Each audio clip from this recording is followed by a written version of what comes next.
2 Chronicles 9. And when the queen of Sheba heard of the fame of Solomon, she came to prove Solomon with hard questions at Jerusalem, with a very great company, and camels that bear spices, and gold in abundance, and precious stones. And when she was come to Solomon, she communed with him of all that was in her heart. And Solomon told her all her questions, and there was nothing hid from Solomon which he told her not. And when the queen of Sheba had seen the wisdom of Solomon, and the house that he had built, and the meat of his table, and the sitting of his servants, and the attendance of his ministers, and their apparel, his cupbearers also and their apparel, and his ascent by which he went up into the house of the Lord, there was no more spirit in her. And she said to the king, It was a true report which I heard in mine own land of thine acts and of thy wisdom. Howbeit, I believed not their words until I came, and mine eyes had seen it, and behold, the one half of the greatness of thy wisdom was not told me, for thou exceedest the fame that I heard. Happy are thy men, and happy are these thy servants, which stand continually before thee, and hear thy wisdom. Blessed be the Lord thy God, which delighted in thee, to set thee on his throne, to be king for the Lord thy God, because thy God loved Israel, to establish them forever. Therefore made he thee king over them, to do judgment and justice. And she gave the king 120 talents of gold, and of spices great abundance, and precious stones. Neither was there any such spice as the queen of Sheba gave King Solomon. And the servants also of Huram, and the servants of Solomon, which brought gold from Ophir, brought algum trees and precious stones.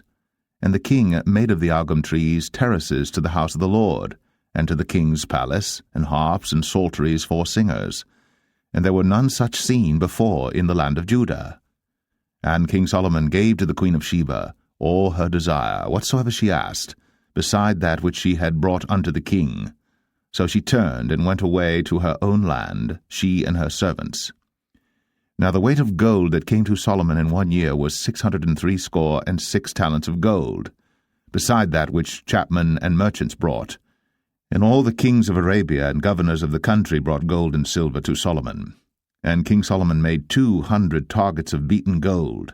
600 shekels of beaten gold went to one target, and 300 shields made he of beaten gold. 300 shekels of gold went to one shield, and the king put them in the house of the forest of Lebanon. Moreover, the king made a great throne of ivory, and overlaid it with pure gold. And there were 6 steps to the throne, with a footstool of gold, which were fastened to the throne, and stays on each side of the sitting place, and 2 lions standing by the stays. And 12 lions stood there on the one side, and on the other upon the 6 steps. There was not the like made in any kingdom. And all the drinking vessels of King Solomon were of gold, and all the vessels of the house of the forest of Lebanon were of pure gold. None were of silver. It was not anything accounted of in the days of Solomon. For the king's ships went to Tarshish with the servants of Huram. Every 3 years once came the ships of Tarshish bringing gold, and silver, ivory, and apes, and peacocks. And King Solomon passed all the kings of the earth in riches and wisdom. And all the kings of the earth sought the presence of Solomon, to hear his wisdom that God had put in his heart. And they brought every man his present, vessels of silver, and vessels of gold, and raiment, harness, and spices, horses, and mules, a rate year by year. And Solomon had 4,000 stalls for horses and chariots, and 12,000 horsemen, whom he bestowed in the chariot cities, and with the king at Jerusalem. And he reigned over all the kings from the river even unto the land of the Philistines, and to the border of Egypt. And the king made silver in Jerusalem as stones, and cedar trees made he as the sycamore trees that are in the low plains in abundance. And they brought unto Solomon horses out of Egypt, and out of all lands. Now the rest of the acts of Solomon, first and last, are they not written in the book of Nathan the prophet, and in the prophecy of Ahijah the Shilonite, and in the visions of Iddo the seer against Jeroboam the son of Nebat? And Solomon reigned in Jerusalem over all Israel 40 years. And Solomon slept with his fathers, and he was buried in the city of David his father, and Rehoboam his son reigned in his stead.